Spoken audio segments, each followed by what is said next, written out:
Glória a Deus. Ultimamente eu estava começando a missa à frente do louvor, irmãos. Eu faço torno dos 4 a 5 meses que eu notava que a minha voz ela vinha bastante rouca, cada vez mais.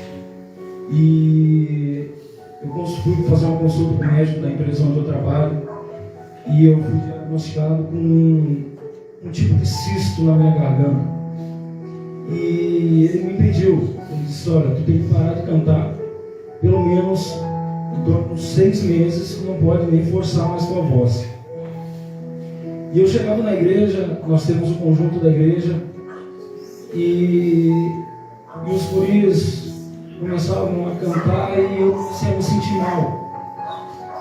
E começou a botar uma tristeza no meu coração. E eu falei para minha esposa, eu disse: Deus me chamou, me tirou do mundo para fazer a obra.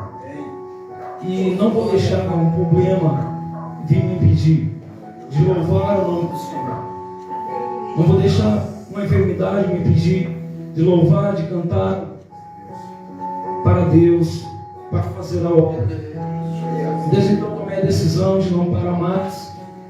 E graças a Deus, em vez de piorar, agora está melhorando. Creio no milagre, creio que Jesus opera milagres. E na minha vida já operou muitos milagres. E mais um agora. Então, para quem a minha esposa e minha sogra estavam ali, eu tive dias que eu não conseguia nem falar. Então, quando a irmã Débora me passou esse convite, eu disse: vamos lá fazer a obra de Deus. Não vamos parar. Dou graças a Deus pela vida do meu cunhado, o Patrick, que agora onde eu vou tocar, onde eu vou pregar, eu tenho um tecladista particular. Ele aprendeu a tocar, agora ele sai junto. Disse: vamos botar ele fazer a obra de Deus também. Irmãos, quando a irmã Débora me passou o convite para vir, eu sempre tenho muitas pregações prontas. Sempre tenho pregações prontas. Mas nenhuma se encaixava. Eu olhava para aquelas pregações e Deus falava no meu coração que não era aquilo. Então eu orei a Deus e Ele me trouxe um versículo. E hoje à tarde ainda, quando nós chegamos em casa, eu fui para o quarto e comecei a orar. E Deus disse: não prega, mas fala. Fala para a minha igreja o que ela precisa ouvir. Fala para os anjos da minha igreja o que eles precisam ouvir.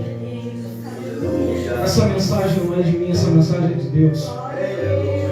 Quero convidar os irmãos para fazermos leitura no livro de João, capítulo 10.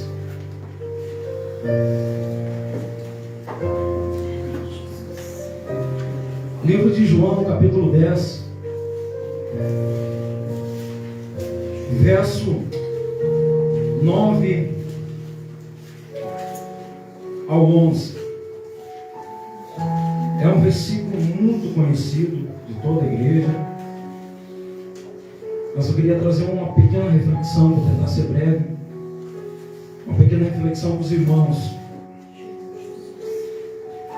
João 10, 9 ao 11 diz assim: eu sou a porta. Se alguém entrar por mim, salvar-se-á, e entrará e sairá e achará pastagens. O ladrão não vem senão para roubar, a matar e a destruir. Eu vim para que tenham vida, e vida em abundância. Eu sou o bom pastor. O bom pastor dá a sua vida pelas ovelhas. Amém, irmãos? Pode tomar seus assentos, glorificando o nome do Senhor Jesus Cristo. Irmãos, quando eu comecei a ler essa passagem, quando Deus colocou no meu coração esses versículos, eu comecei a perguntar o porquê de Jesus falar que Ele era como um bom pastor. Se na época de Jesus, os pastores era considerado o trabalho mais inferior. Era o trabalho mais humilde que se podia ter. Era pastorear ovelhas. E Jesus agora ele vem ensinando, vem diante de um ensinamento para a sua igreja, para os seus que estavam ali, o escutando, para os seus discípulos, para a multidão que estava ali. E ele vem a várias passagens falar: eu sou bom pastor. Eu comecei a perguntar para Deus o porquê. O porquê que ele citava ser um pastor, se era uma coisa tão humilde, se era uma coisa jamais, um trabalho mais inferior. E eu comecei a ler e comecei a entender, amados irmãos, que os pastores eles tinham uma vida muito solitária. Os pastores eles tinham uma vida muito sofrida, pois eles andavam no deserto à procura de alimento, à procura de água, à procura de abrigo para as suas ovelhas. A vida de um pastor não era fácil. Caminhava quilômetros durante o dia. O sol no deserto é escaldante. O sol no deserto é muito quente. E os pastores caminhavam durante o dia por longas distâncias, por longos percursos, procurando um bom alimento para o seu rebanho, um bom alimento para as suas ovelhas. E esses pastores, se não bastassem caminhar longas distâncias, eles chegavam em certos lugares e eles tinham que tirar água do poço para dar de beber às suas ovelhas. Poços de 30, de 40 metros, tirar vários litros d'água para dar de beber para esses animais. Os pastores da época de Jesus, eles eram conhecidos por ter um cuidado especial com o seu rebanho, por ter um cuidado especial com as suas ovelhas. Eles cuidavam, eles alimentavam as suas ovelhas. Todos os dias eles tiravam o seu rebanho do aprisco. Aprisco era um lugar, um cercado de pedras, aonde muitas vezes por cima eram colocados galhos de espinhos, para evitar que os animais viessem a entrar no aprisco durante a noite, animais selvagens, e viessem a roubar, a matar alguma ovelha. E esses pastores, ao contrário do que muitos pensam, meus amados irmãos, a vida deles não era tão simples e não era tão fácil. Não era só sentar e ver o rebanho pastar. O pastor estava ali durante o dia vigilante, olhando para o seu rebanho, cuidando do seu rebanho para que nenhum animal feroz, um animal selvagem, viessem a tragar uma das suas ovelhas. Oh Deus! Ele não tinha como ficar sentado, descansando, não. O pastor ficava vigiando as suas ovelhas, ficava cuidando.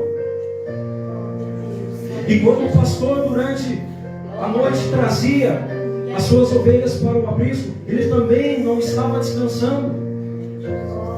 Ele também não passava a descansar, porque as ovelhas, amados irmãos, quando você coloca um grupo de ovelhas juntas, quando elas não estão pastando, elas têm uma tendência de brincar dando cabeçada umas nas outras. E quando as ovelhas começam a dar cabeçada umas nas outras, meus amados irmãos, se uma ovelha cair de mau jeito, ela não levanta mais. Eu me lembro da minha infância, tinha um vizinho do meu pai que tinha várias ovelhas, e as ovelhas caíam volta e meia e não conseguiam se levantar. Se não fosse lá e ajudá-las, e o pastor estava vigilante a todo momento, porque se uma ovelha caísse e não conseguisse se levantar, ovelha é um animal que ele come muito durante o dia. Ele tem um estômago desproporcional ao seu tamanho, e se ele caísse de mau jeito, o seu estômago apertava os seus pulmões, e durante poucas horas essa ovelha vinha a morrer.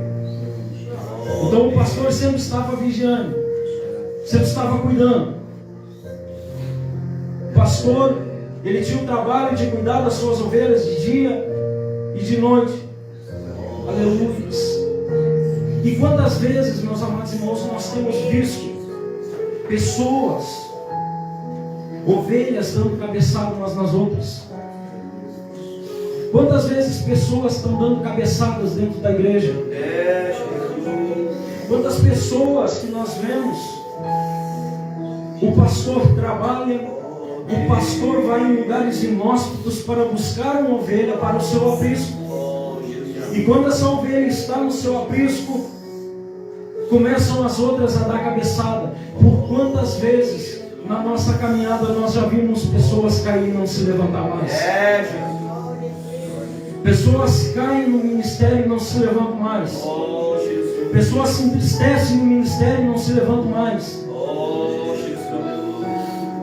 Por quantas vezes nós vemos ovelhas dando cabeçada umas nas outras? Amados irmãos, quando uma ovelha cai, quando essa ovelha cai de mau jeito, a outra ovelha não tem condições de levantá-la. Coube ao pastor, durante a noite, durante a madrugada, com horas de oração, a levantar essa ovelha novamente. Quando o pastor tirava essas ovelhas do aprisco e levava para o pasto, ovelha é um animal que ela não enxerga muito bem, ela enxerga a poucos metros à sua frente só. E muitas vezes uma dessas ovelhas começava a ir por um caminho errado. E o pastor, com o seu cajado, com um gancho na ponta, ele enrosca na lã da ovelha e puxa ela novamente para o rebanho. No puxar a ovelha novamente para o rebanho, a ovelha sente dor, meus amados irmãos. Ela sente dor porque puxa a sua lã, mas ela não murmura. A ovelha sente dor, mas ela não reclama.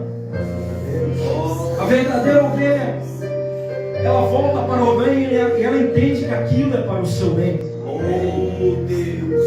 Porque muitos que reclamam, aquele que sai correndo e sai do rebanho não é ovelha, aquele é bode. Aleluia, glórias a Deus.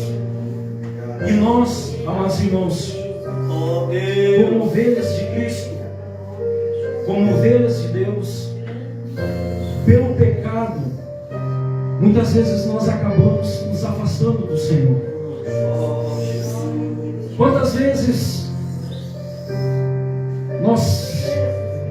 nos parece que a nossa oração já não tem mais efeito? Quantas vezes nos parece que a nossa oração já não chama mais a atenção de Deus?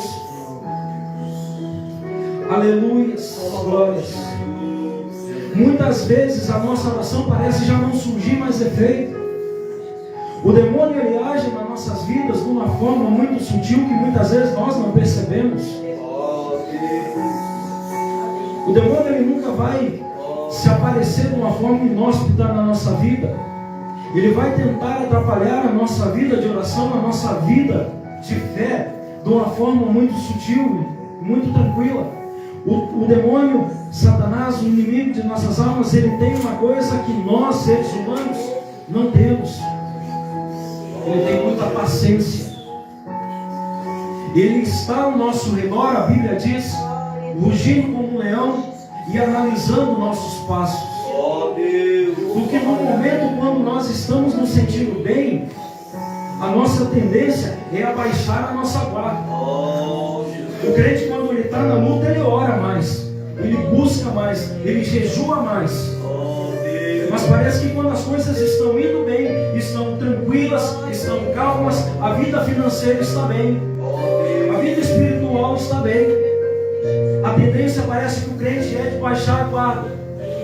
E quando o crente baixa a guarda, quando o irmão baixa a guarda, é hora de Satanás atingir as suas setas inflamadas, atingindo os servos do Senhor Jesus com aquilo que nós mais desejamos. Deus, aleluia.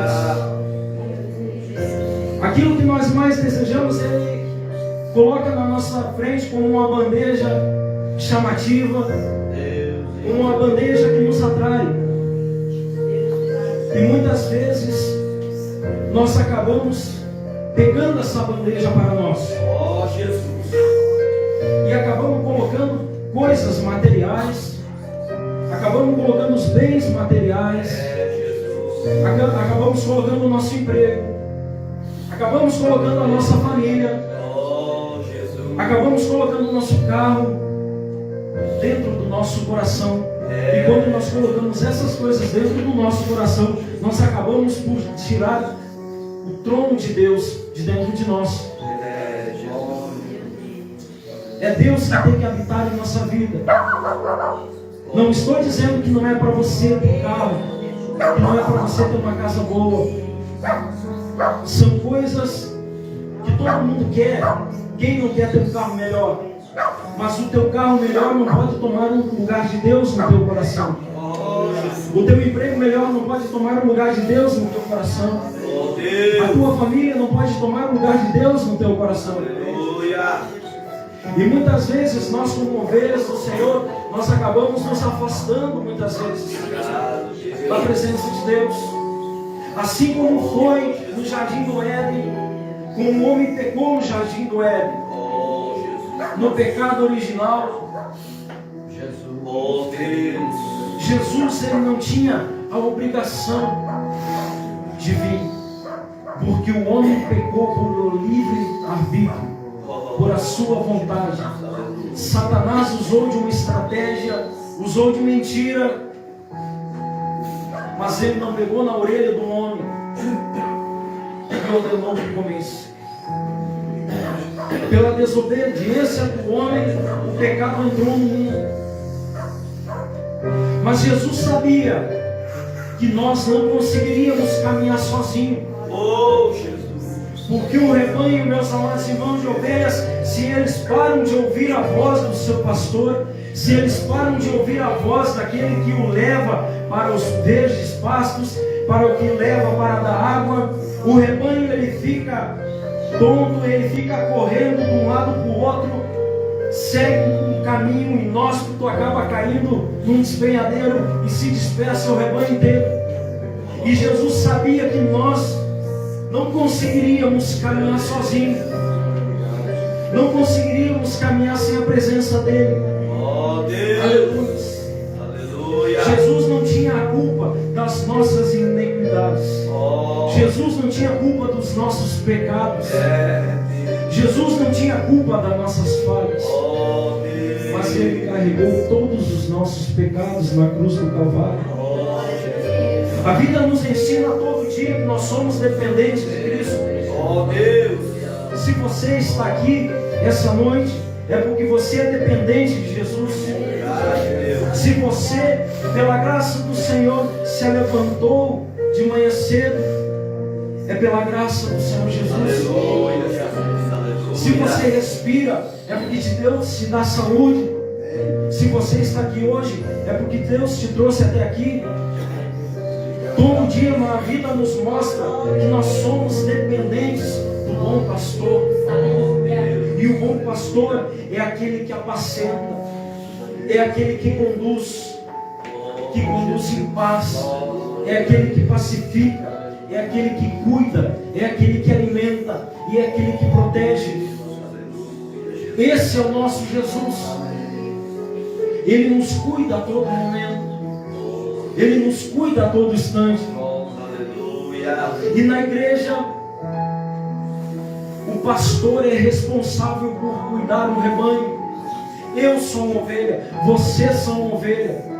E quando Jesus vir naquele dia grandioso, naquele dia glorioso, que nós esperamos subir com Jesus, e nós temos que ter a certeza que nós vamos subir com Jesus,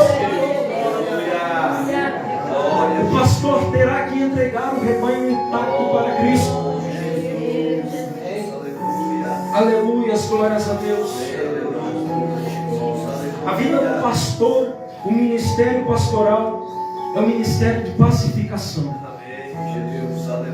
É um ministério de guiar no caminho da luz. Mas o ministério pastoral é um ministério de valentia. Deus não escolhe fracos e covardes para colocar à frente de um trabalho. Assim como Davi estava pastoreando, pastor Jonas, as ovelhas do seu pai. Ele era responsável pelas ovelhas da sua família. Todos os dias ele tirava do aprisco, levava para o pasto, dava água, cuidava, protegia, trazia novamente para o aprisco. Muitas vezes durante o verão, quem sabe, passava a noite no campo cuidando do rebanho. Ele era responsável por aquele trabalho, por aquele a fazer. Davi enfrenta ursos, enfrenta leão, que vieram atragar uma das ovelhas do seu pai.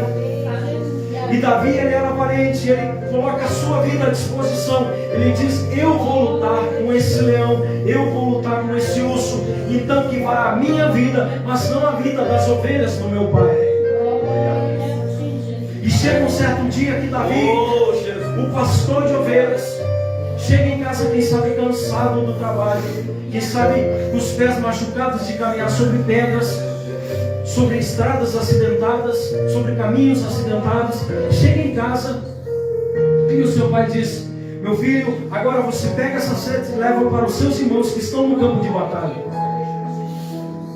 E Davi pega aquela cesta e sai caminhando. E quando ele chega no campo de batalha, ele se depara com um gigante desafiando o exército de Israel, o rebanho de Israel, porque Israel sempre foi o rebanho de Deus. E esse gigante está desafiando Israel já há 40 dias. E de repente Davi chega e diz: mas quem é esse incircunciso